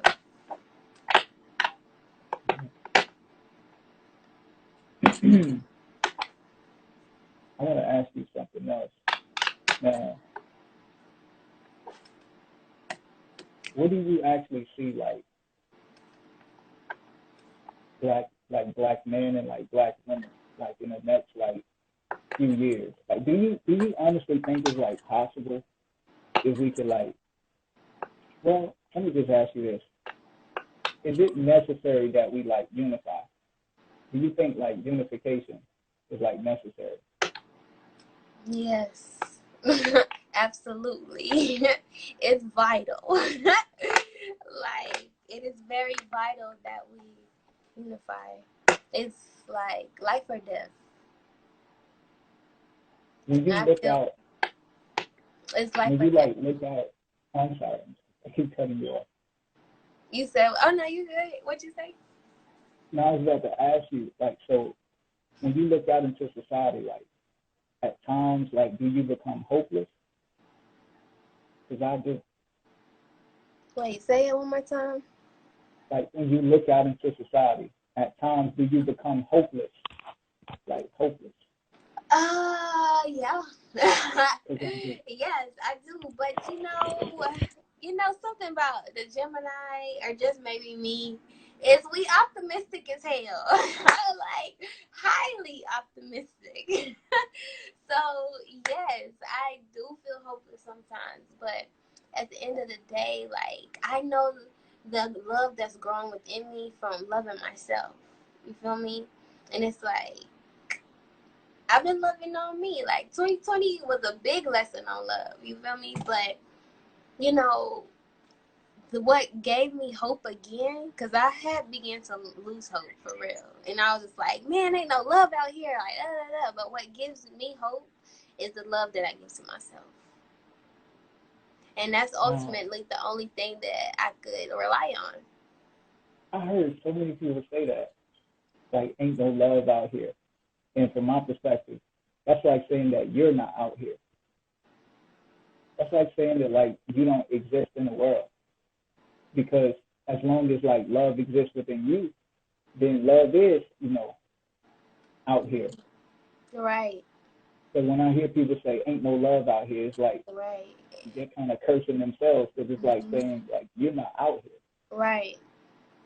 That's true, and it's just like you know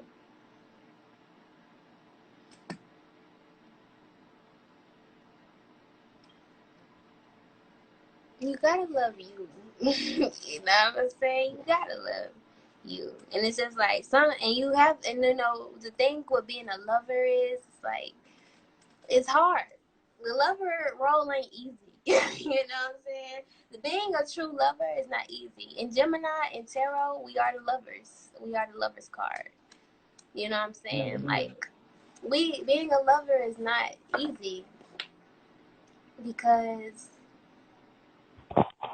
we always choose love, even when other people choose hate. So it's like you gotta be the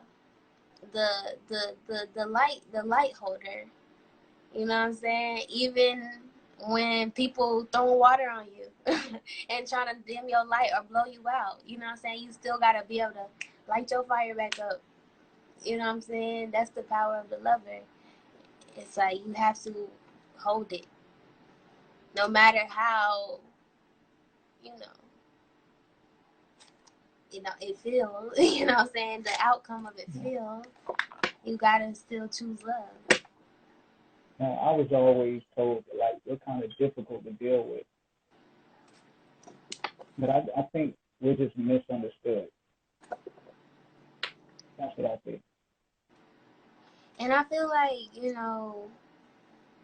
being a lover, you think like the false paradigm we was operating on is like you think it was like extending your love to another person, but ultimately it's all about, you know, you loving you. Because when you really truly love yourself, you won't let another do you wrong. You That's won't true. let another bring harm to you. You won't That's let true. another manipulate you. You won't let somebody else, abuse you or dominate you or try to conquer you or, cause you any type of harm because you love yourself. And you gonna be what? I'm not putting up with that shit. Bye. You know what I'm saying? Or no, I'm gonna find my way out this system because y'all don't love me. You know what I'm saying? I'm gonna find a way to sustain my own self because that's true love. You know what I'm saying? So it's like having love for self and love within oneself and being able to hold that whether you got to be by yourself or with another. you know that's what the lover's duty or the work is. That's what we all came here to do, but not everybody on their job. You got some laying on the job, sleep, smoking out in the back. You know what I'm saying? Left the fryer on, the orders going off on the bell. They done left they post. You feel me? Everybody ain't out here doing the love work. You feel me? And nobody wants to because it's hard. It's not easy. Because sometimes, being a lover, even though you're not, sometimes it feels like you're the doormat. You know what I'm saying? But you're not. Because when you stand up for yourself, you don't allow yourself to be. You feel me? So it's like tough. Love is also pretty tough. You gotta sometimes be tough and be able to stand up for yourself and let a motherfucker know, like, hey, it ain't going down over here like that. You feel me? It's just like that's love for self, but that's also love for others. Because you letting them know, like, hey, I love myself and you should love you too. You know what I'm saying? And by loving you too is by doing what's righteous. Yeah. I know in my journey it was difficult for me to create boundaries too. It was real difficult for me to create boundaries until I learned what they are. And now I have a greater perspective of what boundaries are. Like I learned that boundaries are your laws. Those are the laws that come with you. They're your laws. Like your boundaries, they teach people how to behave in your world. Just like this world got laws. Like your boundaries, they're gonna teach people which direction they can go in, which direction they don't supposed to go. And that brings you back to the scenario with with your cup being full. It's like filling up your cup so it's overflowing. Like, I'm overflowing, so baby, even if you was to come and try to take from me, I'm good. You know what I'm saying? Like, I got enough to spare. You feel me? Like, it's like getting yourself to a state of overflowing abundant of love for self, though, for you, not for anybody else. Like, and choosing yourself each day. It's a daily practice. It's a daily work. Because sometimes we just want to choose ourselves on Sundays and Mondays and, Saturday when it's time to hit the club or whatever, feel a little loose. But all Monday through Friday, you done gave your love to somebody else. You done gave your time and energy to something else. But then you want to give yourself 3 days out the week. Like, it's a daily choice. You know what I'm saying? It's a daily choice. Yeah. And it's not always easy, but it's the work. It's the let work, okay? Like, you gotta be done. Yeah. I really appreciate this stuff. I really appreciate having this conversation. You just gave me a lot of insight. For sure. Or should I say little puzzle pieces that I needed. For sure. We all here got a piece of the puzzle. For sure. It's been fun. It's been very enlightening, very heart lightening as well. Very releasing. It's been some medicine. How about that? It's been a good dose of medicine for sure. And we can always do this again on a different subject. Or, whenever. But this was cool. If a woman rejects me, I don't take it personal anymore. Someone for her, and there's someone for me too out there. Yeah. And that's a form of self-love too.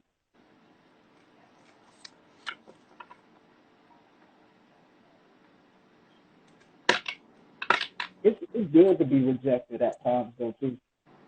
You said what? I was saying that it's good. I was reading this comment, and I was saying that it's good to be rejected at times too, though. Because now it creates the best, of the both worlds. Then who's for you and who's not for you. But also, rejection, it can be a form of protection too. It is. It is. And that's something you gotta learn too, you know, with being a lover. Like, like I said, sometimes it goes none and void. Like, sometimes you swipe it and it be like, not approved. You know what I'm saying? But that's the spirit protection of like, nah, like they don't deserve your love, and nah, we ain't finna spend that on that. You feel me? Right. And sometimes we think like, oh, it's me, and you go back to yourself and you go like me. I run scenarios through my head like, oh my gosh, why did I do that? You know what I'm saying? And you begin to like be harsh and hard on yourself because your love was rejected. But then it comes a point where you have to realize, where was your heart truly, and where could you have, you know, protected yourself more? You know what I'm saying? And where could you have showed up for yourself more the first time? Because, see, we ignored the sign, because you always get a warning before you get destruction. And it's like sometimes we ignore that first red flag, but we continue on. We use our will, and we continue on, and we do what we want to do anyway. This the lesson. Then it be like, all right, go on out there, get your lesson then. You know what I'm saying? Right. And you got to go get your lesson. You come back crying and be like, didn't I tell you the first time? It's like the lesson of love. Like, Leo always come back to love. Like, why? And it be like, because you didn't love yourself first. You keep having to come back here, don't you? Because you didn't put your best foot forward, which was for you first. You sacrificed for someone else. You neglected what you needed for something else. And sometimes, like I said, sacrifice is needed sometimes, but you don't put yourself on a stake every time. You know what I'm saying? It's okay to live with risk, but hey, learn how to mitigate them a little bit. Okay, scale back. You feel me? Like, people just out here putting it all on the line, and be like, baby, a percentage. You feel me? Like, percentage. It's the game. It's part of the game. I used to run those like scenarios through my head too, thinking that something was wrong with me. And I had to realize that like I can't fit in that person, or like I was too big for that person. Like the capacity of my love, like yes, that's been one of my biggest lessons. Is like that person, you know, couldn't hold all of what I was for. Yes, that's been one of my biggest lessons. Like, I have a big heart, and it's like, with my big heart, I want to love everybody. Like, everybody can get some love. You know, wow. You know what I'm saying? What's up? How you doing? Peace and love. Blessings upon you all. You know what I'm saying? I like Oprah with it. Like, you get some. And it's like, but not everybody has the capacity to hold that love. You know what I'm saying? Not everybody has the capacity to hold space for it, because it's a lot, you know. And if somebody has only been operating within this space and time of love, and you come up with this big, they like, hold up, you know what I'm saying? Like, all I got is this little bit now, and you taking up all of it. And, you know, they get defensive about, you know, their time and their space. And it's like, but when you really learn how to truly hold your own capacity, it's like you don't seek anyone else to try to hold it for you. Because that's where I would give my power away. It's like, I had all this love, and it'd be like, here, you know what I'm saying? Get us some, like, get it. You know what I'm saying? It'd be like, no, learn how to hold it for yourself, and let it nurture you and fill you and, you know, wash you. And then when somebody worthy comes of, you know, to fill their cup, that's when you allow, or that's where you give more. You know what I'm saying? Where it's a reciprocity of your capacity of love. You know. Now, when you were speaking, the way what I envisioned in my head was like somebody getting just wiped out by a wave. Yes. Like somebody standing on the shore and just getting wiped out. Yes. But you wiping them out in the name of love, and they don't know that because they don't know love. You know what I'm saying? So it's like they thinking it's like you just knocking them down. Like, whoa. Like, you be like, I'm just loving you. And it be like, that's a lot. You know, you just knocked me down. You know what I'm saying? And that's true. It's like a reality check though too. It's like a It reality is. check, because that person begins to realize, like, oh, damn, this is how I actually supposed to been loved. That is true. And see, that is so true because, yep, I can't even add to it. That's just truth right there. Like, Yeah. that is true. That's true. But I'm gonna He get said out of there's a here. bus every 5 minutes in mind if I'm rejected, so I can take it personally anymore. I know I can really give. But yes, that is so true. I never thought about it that way, about a wave knocking somebody down. That's true. That is Yeah. so true. Wow. I'm gonna get out of here though. I'm gonna go get myself something to eat. Yeah, I've been over here. I'm like, I had went and got some chips during the little intermission, but I was like, dang, it's like need a little re up. Yeah. I'm a little hungry over here, but my heart is full though, so that Cool. Cool. counts. And I appreciate the time and the space. Oh, for sure. For sure. Appreciate it. We can always come back here again to Yeah. dialogue, but Let's think it's been about some more very topics. enlightening, very healing. All right. Alrighty then. All Peace right. and love. Yeah.